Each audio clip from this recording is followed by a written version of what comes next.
두뇌는 예측 가능한 기범을 갈구한다. 지민 여러분은 1927년 콜롬비아 대학교의 학부생이다. 27년 한 심리학 실험에서 참여하기로 했다. 연구실에 도착해보니 대학원생들이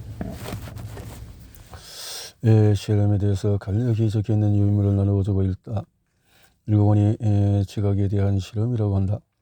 대학원생은 여러 분을 칠흑같이 어두운 방으로 이끌고 들어가 테이블에 놓인 의자에 앉혔다. 테이블에는 버튼이 하나 달려 있다. 이제 여러분은 불빛을 하나 보게 될 것인데 그 불빛이 얼마나 멀리 이동했는지 추측하는 것이 오늘의 실험 내용이다. 대학원생은 문을 닫고 나갔고 이제 여러분은 어두운 방에 혼자 앉아있다. 잠시 후 준비하세요 라는 대학원생의 목소리가 스피커를 통해서 들린다. 그리고 여러분의 눈앞에는 작은 불빛 하나가 나타나 멀지 않은 곳에서 떠다니는데 잠깐 저게 가까운 것일까 아니면 먼 것일까? 실험실은 너무도 깜깜하기 때문에 이렇다 저렇다 말할 수가 없다. 빛은 그저 한 지점에서 다른 쪽으로 움직이고 있을 뿐이다. 그러고는 사라져 버린다. 이 불빛이 이동한 거리는 얼마일까? 사실 말할 수가 없다. 달의 크기를 생각해보자. 달의 표면과 가까울수록 크게 보이고 하늘 높이 떠오르면 작아 보인다. 하지만은 그렇게 보는 것으로는 달의 진짜 크기에 대해서 이야기할 수가 없다. 빛 표면에 가까이 있을 때 나무나 건물 등에 견주어서 상대적인 크기를 나눌 수 있을 따름이다. 그와 같이 판단의 잣대가 될 만한 것이 아무것도 없다면 우리는 대체 무엇을 기준으로 우리가 보는 것을 지각할 수 있단 말인가? 사실 그 실험에서 움직이는 것처럼 보였던 불빛은 고정되어 있었다. 하지만 우리는 심리학적으로 착각으로 인해서 그 불빛이 움직인다고 생각하는데 그런 현상에는 자동운동 효과라는 멋진 이름이 붙어 있다. 우리는 눈이 고정된 상태로 그 불빛을 바라보고 있다고 생각하지만 사실 우리의 안구는 완전히 정지된 상태를 유지하는 것이 불가능하다. 우리가 고정된 물체를 응시할 때도 망막을 조절하는 근육들은 미세하게 움직인다. 이런 무의식적인 움직임을 통해서 다른 의식적인 움직임의 영향을 상쇄한다. 그래서 완전히 어두운 방에서 불빛 한 점을 바라보고 있으면 불빛이 움직이는 것처럼 보인다. 근육들이 벌이는 미세한 줄다리기 영향이 드러나는 것이다. 이러한 착시 현상을 가장 먼저 발견한 것은 19세기의 천문학자들이었다. 그들은 붙박이 별과 행성 등을 움직이는 것으로 여기고 있었던 것이다. 1940년대 2차 세계대전에 참전한 조종사들은 어둠 속에서 다양한 색깔의 불빛이 자신들의 비행기를 따라오고 있다고 생각해서 보고한 기록들이 남아있다. 훗날 이런 현상은 푸 파이터즈라는 이름이 붙었다. 이 또한 자동운동 효과의 일종인데 조종사들이 푸 파이터즈에 대해 남긴 이야기들은 비행과 피로로 인한 여러 착시 효과들과 맞물려 다양한 루머와 추측에 의해서 부풀려졌다. 1930년대 콜롬비아 대학교에서 박사과정을 밟고 있던 터키계 대학원생 무자퍼 셰리프는 자동운동 효과에 대한 실험을 중점적으로 연구하기로 했다. 셰리프가 떠올린 의문점은 이런 것이었다. 모든 회제적인 참고 기준이 없다면 우리는 어떻게 인식하는가? 그의 발견에 따르면 이 질문에 대한 답은 우리가 혼자 있느냐 아니면 어떤 집단에 속해 있느냐에 따라서 달랐다. 자동운동 효과에 반복적으로 노출된 이들은 개인적으로 특정한 거리값을 갖게 된다. 사람마다 다른 근육 움직임에 따른 개인적인 표준을 갖게 되는 셈이다.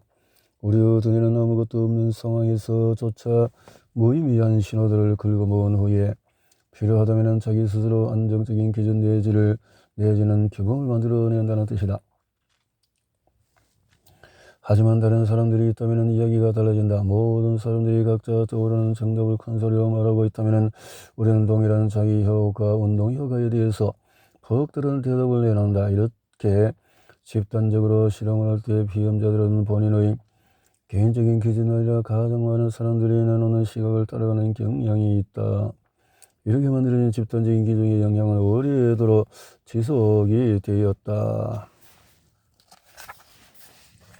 우리의 돈에는 혼돈에서 질서를 어두운 방에서 움직이는 빛을 찾는다. 기준이 될 만한 새로운 틀을 요구한다. 그러니 사회적인 규범은 마치 우리의 근육, 피부, 우복 아래에 있는 뼈처럼 우리의 삶 전반의 기층에 깔려 있는 것이다. 하지만 그래도 여전히 의문은 남는다. 왜 우리는 사회적인 규범에 이토록 의지하고 있는 것일까? 답은 간단하다. 우리의 내가 게으르기 때문이다. 우리의 뇌는 에너지를 개걸스럽게 먹어치운다. 우리가 규범에 의존하는 이유는 바로 이런 신경학적인 차원의 사실 때문이다. 신경과학에 따르면 우리의 인지활동 중에서 95%는 무의식적으로 벌어지는데 이런 격렬한 활동을 지속하고 있는 탓에 대략 우리의 두 주먹을 합친 정도 크기에 지나지 않는 두뇌는 신체 활동의 에너지 중에서 20%가량을 소비하고 있다. 외국어를 배운다거나 악기를 연주하는 등 강도 높은 인지 활동을 할 때면은 인체는 가정집에서 편안히 TV를 볼 때와 비교해서 약 100칼로리 정도를 더 소비한다. 하지만 두뇌가 하는 일은 대부분 그저 우리 몸이 정상적으로 작동하도록 기능을 유지해 주는 것이다. 두뇌가 이토록 많은 에너지를 잡아먹는 기관이기 때문에 규범은 핵심적인 역할을 수행하게 된다.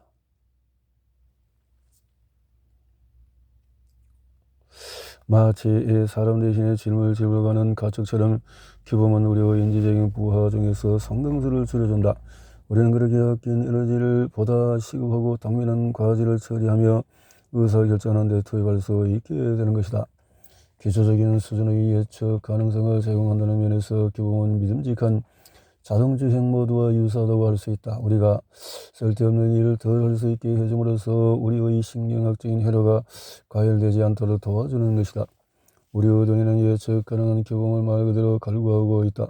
그래서 우리는 기회가 되는 족족 규범을 찾아내어 스스로에게 적용하려 든다. 심지어 셰리프가 발견된 한 바와 같이 우리는 우리 스스로가 느끼는 현실 감각을 왜곡하면서까지 규범을 얻고자 한다.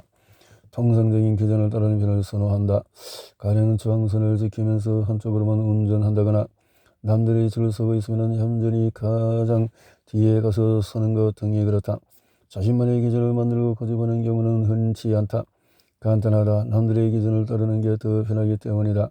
그 옛날 교회 체육관에서 나를 비롯한 농장의 어린이들을 두고 완두콩 먹는 법을 가르쳤던 숙녀 여러분들은 바로 그런 몸가짐을 가르침으로써 농장 어린이들이 앞으로 겪게 될 수많은 갈등과 난관을 해결해 주었던 셈이다. 그 교회 체육관에서 우리는 고급 식탁 위의 도로교통법을 배웠고 그리하여 우리의 두뇌는 많은 에너지를 소비하는 다른 과제에 시달리지 않을 자유를 얻었다. 가령 앞으로는 격식 있는 저녁 식사 자리가 생기면 어떻게 핑계를 대고 도망가야 할지 고민하지 않아도 되는 것이다. 목격에 있을 때와 유사한 감정이 솟구친다. 마찬가지로 우리는 다른 이들이 제시해 놓은 사회적인 규범을 어길 때 감정적인 저항을 느끼게 된다. 사실 어떤 규범 위반에 대해서 우리가 느끼는 내적인 반응은 전기 충격을 받을 때만큼 사실적이고 강렬하다. 그만큼 뭔가 잘못되었다는 신경학적인 오류 신호가 강력한 것이다. 그 오류 신호는 우리가 집단의 흐름에 크게 몸담고 있을수록 더욱 강해진다. 내가 난생 처음 홍콩에 갔을 때 겪었던 일이다. 나는 무의식적으로 줄서기 규범을 어겼다. 아들과 함께 열차를 타려 가던 날은 보스턴이나 뉴욕에서 그렇듯이 승강장의 가장 오른쪽에 서서 열차가 오자마자 올라탈 수 있도록 앞쪽으로 바싹 다가서 있었다. 하지만 나는 그때 놓치고 있었다. 나와 아들을 제외한 모든 이들은 불을 보면서 적당히 멀리 떨어진 채 다가올 열차를 예의 바른 태도로 기다리고 있었던 것이다. 우리들 산 차가 가온 시선을 아들이 먼저 차를 채반한 아이에게 조용히 말했다. 아빠 이쪽으로 오세요. 그러고는 나를 적절한 대기 위치로 끌고 갔다. 나는 이 암묵적인 협동 규범을 어겼다는 사실에 적잖이 당황하고 말았다. 그야말로 전형적인 어글리 아메리칸 여행객, 그게 바로 나였다. 그 사실을 깨달았을 때 내 얼굴에는 혈액이 몰려 빨개졌고 가슴은 당장 어디 가서 숨어야 할지 쿵쿵 뛰었다. 전적 대상화 피질 DNA에서 오류를 탐구하는 것이 그것이 가부되어 있었다. 이 지점에서 주목해야 할 점이 있다. 아들이 제적해주기 전까지만 해도 나는 내가 사회적인 규범을 어겼다는 것을 몰랐고 그러니 오류시나 아이고 부끄러워도 받지 못했다는 것이다. 일단 나는 어떻게 행동해야 올바른 것인지 판단의 기준을 전혀 가지고 있지 못했다. 그 전에 홍콩에 가본 적도 없었고 아들과 공들여서 여행 계획을 세우긴 했지만은 대부분 어디에 가서 뭘 먹을지 따위에 대한 것은 신경도 쓰지 않았다. 여행 가이드북을 아무리 뒤져봐도 지하철 기다릴 때 어디에 서 있어야 한다는 식의 이야기는 없었다. 그러니 그저 한 사람을 보수던 시민으로서의 익숙한 방식으로 행동했을 뿐이다. 하지만 아들이 나의 규범 위반을 지적하자 내 몸은 즉각 반응했다. 실수를 저질렀다고 느끼자 신체적인 반응이 나타난 것이다. 다른 경험도 있었다. 상하이에 방문했을 때의 일이다. 나는 여행가에 대해서 감사의 뜻을 표하고자 그가 택한 고급 레스토랑에서 같이 식사를 했다.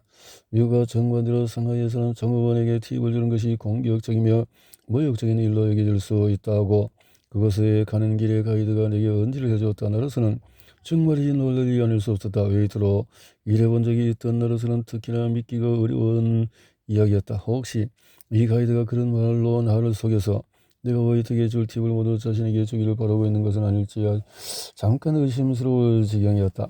식사 내내 나는 주변 상황에 촉각을 곤두세웠다. 가이드가 내게 했던 말이 사실인지 아닌지 확인할 수 있는 근거를 찾고 있었다.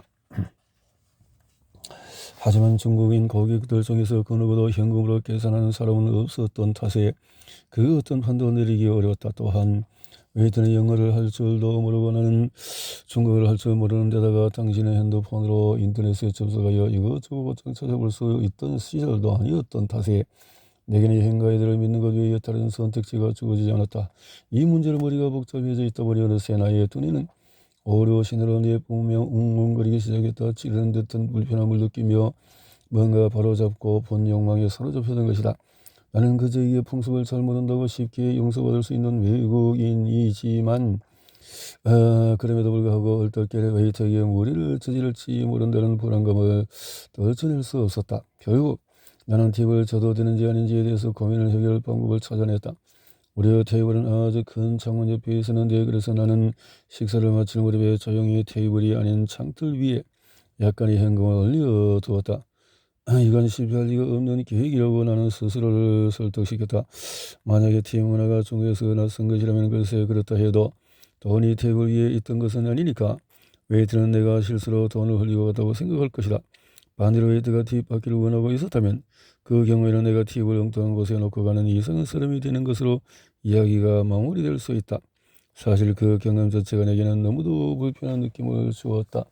그래서 그날 저녁은 다른 레스토랑에서 마찬가지로 불편한 기분을 느끼는 대신에 그냥 호텔에서 먹기로 결정했다. 나도 모르는 규범을 어길 수 있다는 불편한 감정을 하루에 2번이나 느끼고 싶지는 않았던 것이다. 이 일을 통해 나는 우리가 규범을 어기는지 아닌지 우리가 자각하는 바가 현실을 반영하고 있는지 아닌지 등에 대해서 신체적인 반응을 해석함으로써 판단하는 경향이 있다는 사실을 배울 수가 있었다. 내가 고용한 가이드가 뭐라고 하든 그것은 내게 들어오지 않았다. 팁을 주지 않고 가는 것은 내게 나쁜 일로 느껴졌다.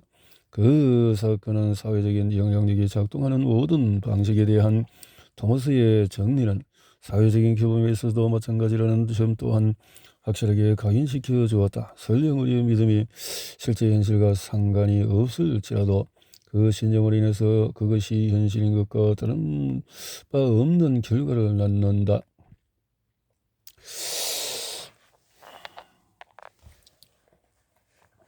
칸디드의 오류.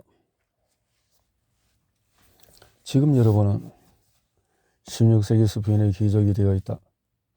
레이스로 장식한 옷을 입은 부자다. 본인이 가진 성의 거대한 식당 테이블에 앉아서 백난로의 장작이 터지는 소리를 감상하고 있던 어느 날 저녁의 일이다. 식탁에는 향긋한 살구 소스로 맛을 낸 호른 야생 멧돼지 구이와 온갖 채소들과 구워낸 향긋한 빵, 짙은 루비색을 띤 와인병이 놓여 있다. 잘 세공된 주석 정관과 접시에는 낯설지만 탐스러운 과일들이 차려 있다. 코르 돼지가 보내온 선물들이다. 붉은 과육을 한 점 떼어내서 호기심과 기대감을 품고 한입 베어문다. 맛있는지고. 행복하게 식당을 점령해 나간 당신은 도저히 못 먹게 싶을 때까지 배를 채웠다. 그런데 곧 입에서 이상한 마제세를 하는 것 같은 맛이 느껴진다. 그럴 밤 당신은 격렬한 고통을 느끼며 쓰러지고만 한다. 망치로 맞은 것처럼 머리가 얼얼얼해지더니 손가락과 발가락이 꼬이기 시작한다. 침대로 기어들어간 당신은 바닥의 모든 것을 겨워낸다. 다음날 아침 당신은 뇌사 상태에 빠지고 며칠 가지 못해 죽고 말았다. 틀림없이 바로 그 이상은 과일이 문제일 것이다. 콜라돼지가 아즈텍산 토마토를 유럽 땅에 전들여 놓을 바로 그 후부터 기죽던 그 과일이 지닌 치명적인 속성에 주목하기 시작했다. 그 후로 수백 년이 넘도록 사람들은 토마토에 독이 있다고 생각하고 있었다. 사실 귀족들의 목숨을 빼앗아 간 진짜 원인은 세련된 주석 쟁반과 접시 및 식기들이었다. 다량의 납 때문에 결국 죽음에 이른 것이다. 토마토의 강한 산성으로 인해서 주석 접시가 부식되면 음식이 유독해지고 귀족의 많지 않은 오늘날 우리에게 납 중독이라고 알려진 신비로운 병의 원인이 되고 마는 것이다.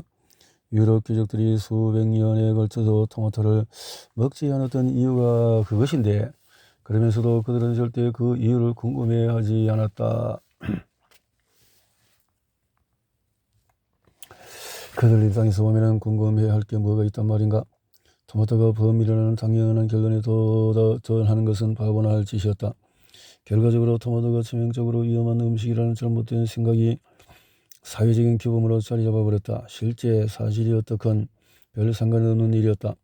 대부분의 사람들은 나무 쟁반과 접시를 쓰고 있었는데 돈을 좀 벌어서 부자 행색을 내고자 하는 이들은 상류층의 예쁜 식기를 갖추기 마련이었고 그런 사람들은 토마토가 유독한 야채라는 동일한 결론에 도달할 수밖에 없었던 것이다. 1800년대에 무렵이 되었어야 이 소동은 행복한 전환점을 맞이했다. 너무도 고된 노동에 시달리고 있어 음식을 접시에 담아 먹을 정신도 없었던 이탈리아의 노동계급 덕분이었다. 밀가루로 도우를 만든 후에 그 위에 토마토 소스를 얹어서 굽는 가난한 자의 음식 이름하여 피자를 발명한 것이다. 사람들은 규범을 정당화하기 위해서 엄청난 힘을 쏟곤 한다. 특히 그 규범이 체제에 대한 충성이나 도덕적인 가치 등을 표방하고 있다면 더욱 그렇다. 그런데 여기서 어떤 사람은 이렇게 반론할 수 있다. 그래서 그게 뭐가 어쨌다는 건가? 어떤 사람들은 토마토를 안 먹는 게 그렇게 대단한 문제인가? 물론 유럽인들은 강렬한 햇살로 덩굴채로 빨아들이고 자란 토마토의 맛을 모르고 살았다는 것은 정말 슬픈 일이다. 올리브 오일에 절여서 약간의 소금을 치고 그 위에 바지를 넣는다면 더 완벽하니 말이다. 그래도 목숨을 걸고 먹어야 할 건 아니지 않나? 하지만 이런 질문이 놓치는 더 중요한 사실이 있다. 그 말은 사람들이 몇 세기 동안의 진실이 무엇인지 묻지도 따지지도 않고 살아왔다는 바로 그 점이다. 그러면서 그들은 본인들의 무지를 해소하는 대신에 애먼 토마토나 탓하고 있었다. 우리는 생각 없이 규범에 협응한다. 이런 성향 때문에 충분히 주의를 기울이지 않는다면 우리는 사회적인 규범을 착각으로 바꿔버리는 오리에 곧잘 빠지곤 한다. 이런 현상을 나는 개인적으로 칸디드의 오리라고 부른다. 18세기 유럽의 계몽주의 혁명이 밝아오면서 합리주의와 과학에 대한 믿음이 퍼져나갔다. 그러한 믿음은 프랑스의 신학자, 수도사, 학자, 성부와 군사 지도자들이 가지고 있던 권위주의적이며 신비주의적인 세계관을 서서히 대체해 나갔다. 칸디드 혹은 낙관주의는 바로 이 시기를 살았던 프랑스의 문제적인 논계기자 철학자였던 볼테르가 쓴 짧지만은 재기발랄한 책이다. 이 책은 방글로스 박사라는 고리타분한 교수가 순수한 청년인 칸디드에게 가르치는 철학에서 출발한다. 방글로스 박사는 이 현실이 모든 가능한 세계 중의 최선이라는 철학을 가지고 있다. 그러나 칸디드는 지진, 화재, 기근, 이교들의 방화, 불공정, 거절 당하는 고통 그 외에도 온갖 끔찍한 일을 겪는다. 방글로스 박사가 칸디드에게 해준 조언은 한낱 흔히 지나지 않게 되는 셈이다. 하지만 방글로스 박사의 태도는 요지부동이다. 칸디드가 겪은 온갖 끔찍한 일과 아울러 따라오는 고약한 사회적인 규범 등을 모두 그저 어깨를 쓰고 들쳐내거나 수용해야 할 삶의 자연스러운 일부로 취급해버리고 마는 것이다. 포르투갈의 수도 리스본이 엄청난 지진과 화산 폭발로 뒤덮이고 말았을 때 방글로스 박사가 이렇게 이야기하며 칸디드를 위로하려고 든다. 이것이 최선이라네. 왜냐하면 만약에 화산이 이 리스본에 있었다면 다른 곳 어디에도 화산이 있지는 않았을 테니 말일세. 사물이 본질과 다르게 존재한다는 것은 불가능한 일이니 말이야. 모든 것이 있는 그대로 최선이지 않겠는가? 강대단은 판글로스의 장밋빛 망상으로부터 서서히 벗어나기 시작한다. 그러자 강대단은 모든 것이 최악인 상황에서도 모든 것이 최선이라는 완고한 믿음을 고집하는 것이 얼마나 현실도피적이고 맹목적이며 미성숙하고 기범에 속박된 어리석은 짓인지 깨달음이 밝아오고 만다. 우리는 기범이 존재하는 이유만으로 기범을 마치 판글로스 박사처럼 선량하고 바람직한 것으로 믿는 경향이 있다. 만약에 아무도 진정 원치 않고 신경 쓰지 않는다면 낡은 개념이 우리 곁에서 떠나지 않고 달라붙어 있을 수가 없지 않은가? 그러나 사회적인 규범을 떨쳐내는 일은 믿기 어려울 정도로 어렵다. 스웨덴에서 있었던 일이다. 1967년 9월 3일 새벽 5시를 기해 스웨덴은 차량 운행을 좌측 통행에서 우측 통행으로 바꾸었다. 모든 운전자는 도로 왼쪽이 아니라 오른쪽에서 차를 몰아야 했다. 스웨덴인들은 그날을 다겐이라고 부르며 만번의 태세를 갖췄다. 왜 그래야 했을까? 스칸디나반도에서 좌측 통행을 하는 나라는 스웨덴밖에 없었다. 이것이 다른 나라에 비해서 높은 교통사고 발생률의 원인일 것이라는 것이 스웨덴 정부의 판단이었다. 그러나 대다수의 스웨덴인들은 우측 통행으로의 전환을 그리 반기지 않았다. 스웨덴 정부가 몇 년에 걸쳐서 수백만 달러를 투입해 홍보와 교육 캠페인을 벌인 것은 그런 이유 때문이었다. 여성 속옷부터 우유곽까지 다이앤 H를 상징하는 로고가 온갖 곳에 인쇄됐다. 모든 지자체가 차선을 다시 그리고 신호등을 재정비해야 했음은 물론이고 다이앤 H 전날까지 교체된 도로 표지판도 36만 개에 달했다. 효과는 어땠을까? 우측 통행으로 바꾸고 나자 잠시 동안은 교통사고 발생률이 다소 줄어들었다. 하지만 이듬해인 1969년이 되자 교통사고 발생률은 이전과 다를 바 없는 수준으로 올라왔다. 이 결과를 두고 스웨덴인들은 대체 그 많은 비용을 들인 게 무슨 소용이 있었는지 의문을 품었고 일부는 지금까지도 회의적인 태도를 보이고 있다. 스웨덴 정부는 새로운 사회적 규범을 설정하기 위해서 노력했지만 그러한 변화는 단지 도로 표지판을 바꾸는 법 고치는 것보다도 훨씬 더 복잡한 일이었다는 사실을 깨닫게 되었다. 마치 왼손잡이들을 상대로 갑자기 오른손만 쓰라고 요구하는 것과 비슷하다. 깊숙이 자리 잡아서 세대를 넘어서 전해져 오는 습관을 바꾸는 일이 대단히 어렵다. 단순한 습관을 넘어서 보다 깊은 연유를 지니고 있는 규범이라면 그것을 없애는 일은 훨씬 더 어려워진다. 가령 악수를 나누는 관수에 대해서 생각해 보면은 악수는 먼 옛날 메소포타미아 지방에 살고 있던 사람들이 서로 빈손을 마주 잡아서 무기를 들고 있지 않고 상대에게 해를 끼칠 의향이 없음을 드러냈던 것에서 출발했다. 말하자면 악수는 서로가 서로에게 개자식처럼 굴지 않을 것임을 보여주는 한 방법이었던 것이다. 그럴듯하고 실용적인 방법이 아닐 수가 없었다. 그런데 문제가 하나 있었다. 악수를 하는 것은 질병을 퍼뜨리는 아주 탁월한 방법이라는 사실을 당시 사람들 중에서 누구도 알지 못했다는 것이다. 오히려 19세기까지 의사와 과학자들은 콜레라나 흑사병 같은 질병들이 독기에 의해서 확산된다고 생각했다. 악취를 품어대는 무언가 혹은 썩은 물에서 나오는 어떤 것이 병을 옮긴다고 보았다. 그런데 1847년에 비엔나의 병원에서 일하던 헝가리의 산부인과 의사였던 이그나스 제멜바이스가 이상한 패턴을 발견했다. 당시에도 여성들이 출산 후에 산욕열로 사망하는 일이 자주 벌어졌다. 그런데 제멜바이스가 관찰해보니 산모가 누구의 도움을 받아서 아이를 낳느냐에 따라서 산욕열에 걸려서 목숨을 잃는지 여부가 크게 달라지고 있었다. 병원에 온 산모들은 경우에 따라서 산부인과 의사의 의대생들의 조력을 받았고 수술 참관실에서 견학의 대상이 되기도 했다. 그럴 때면은 병원 밖의 산포를 통해서 아이를 낳을 때에 비해 산욕열에 걸릴 가능성이 3배나 높아지고 있었다. 의사와 의대생들의 손에 묻어있는 시체의 입자가 산모들에게 영향을 미쳐서 이런 결과가 벌어지고 있다는 것이 제멜바이스의 가설이었다. 그래서 그는 의사와 학생들에게 아침 회전을 돌기 전에 그리고 임산부와 접촉하기 전에 석탄에서 추출하는 석탄수로 손을 씻도록 했다. 이렇게 습관을 바꾸고 나자 1842년에 16%에 달했던 산후 사망률은 1848년에 고작 2%를 조금 넘는 수준으로 떨어졌다.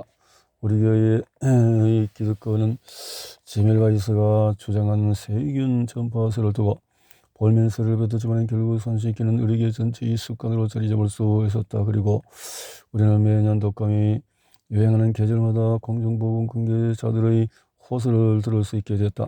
제발 악수는 자제하고 최대한 자주 빨리 손을 씻읍시다. 우리의 손바닥에 달라붙어 있는 그 끈끈한 기금을 떼어내는 일은 전 지구적인 팬데믹으로 인해서 겨우 가능해졌다. 코로나19가 확산되면서 우리는 낯선 일을 반기면서도 손바닥을 맞대지 않는 방법을 배워나가야 하는 처지가 된 것이다. 하지만 나 역시 악수하지 않는 지금이 어색하다. 상대를 존중하지 않는 것 같고 주먹이나 팔꿈치 부딪히기는 악수만큼의 만족스러운 친밀감을 주지 못한다. 나 역시 낡은 기범에 묶여있는 셈이다. 이쯤에서 앨럼 홀로우로 돌아가보자. 기억하실지 모르지만 그것에 깔린 여러 규범 중에 하나는 트럼프 카드 놀이를 금지하는 것이었다. 리처드 샹크에 따르면 그러한 관습은 그가 청교도적인 편견이라고 부르는 것에 연을 두고 있었다. 이는 청교도들이 가진 계급적인 반발을 담은 것이다. 마치 인스타그램을 통해서 우리가 다른 사람들의 멋진 삶을 엿보는 것처럼 트럼프 카드는 왕궁과 그 질서를 추앙하게 하는 방편으로 여겨졌다고 할 수 있다. 그러니 청교도들은 트럼프 카드 놀이를 금지함으로써 그들이 지닌 반계급적이고 반신분주의적인 정서와 연대를 가질 수 있었다. 하지만 20세기 앨럼 홀로에 사는 사람들이 사정이 달랐다. 왕족이 다스리는 나라에서 벗어나는 것도 이미 오래전의 일이었다. 이제 트럼프 카드 놀이 금지라는 규범은 더 이상 유용하지도 합리적이지도 않았지만은 선량한 시민들은 그것을 여전히 준수했다. 왜냐하면 다른 사람들이 동의하고 있다고 생각하고 있기 때문이다. 물론 실은 그렇지 않지만 말이다. 규범은 바로 이래서 문제다. 규범이 존재하고 대부분의 사람들이 따르고 있다면 모든 사람들이 거기에 동의하고 있을 거라고 생각한다. 실은 아무도 원치 않고 때도 잘못된 믿음에 사로잡혀서 곧잘 불문율을 준수하고 복종해버리곤 한다. 점점 더 많은 사람들이 강제들이 오래에 빠지고 규범에 순응하며 규범이 그들의 개인적인 가치를 침범하도록 버려둘 때 결국 우리 모두는 집단 착각의 유령을 쫓는 신세로 전락하고 말 우려가 있다. 사회적인 규범이 이렇게 오염된 상황에서 순응 편향은 우리를 정말 나쁜 방향으로 이끌어갈 수가 있다.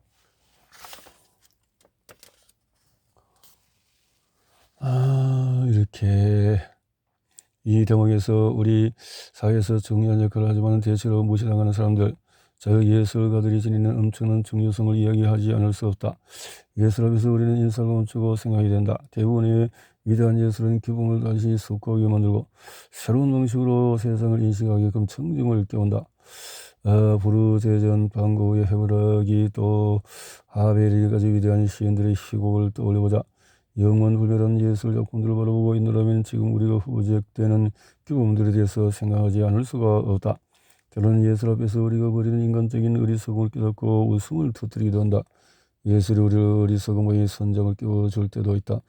우리 스스로의 위선과 유해함을 폭로하는 예술 때문에 불편한 기분이 들 수도 있을 것이다. 하지만 이 모든 것들이 바로 예술의 본질이다. 이렇게 거대한 하마는 붉은 찔레기가 자신의 피부를 쪼대도록 가까이 허용한다. 그 새들이 귀찮은 기생충을 잡아먹음으로써 서로 이득이 된다는 것을 알고 있기 때문이다. 인류는 이러한 호혜적인 관계를 사회적인 규범으로 정착시켰다. 집단은 더 큰 협력을 하는 방법으로 얻어냈으며 우리는 삶의 예측 가능성을 얻었다. 물론 생존에 필요한 에너지도 크게 줄었다. 대부분의 경우에 진정한 윈윈 게임이었다. 그러나 규범은 모든 것에 퍼져있는 강력한 힘이다. 또한 우리는 규범에 대해서 두 번 고민하지 않는다. 그러니 지난날 만들어진 사회적인 규범이 오늘날까지 영향을 미칠 위험은 언제나 존재한다. 사회적인 규범이 부패할 때 우리의 개인적인 가치를 침해하고 다수의 몫을 빼앗아 소수에게 집중하는 역할만을 수행할 때 규범은 급속도로 파괴적으로 바뀐다. 우리를 수능에 빠뜨리고 집단 착각의 늪으로 끌어들인다. 물론 구시대의 규범이 집단 착각을 불러일으키는 유일한 원인은 아니다. 그렇다면 이렇게 긴 책을 쓸 필요도 없었을 것이다.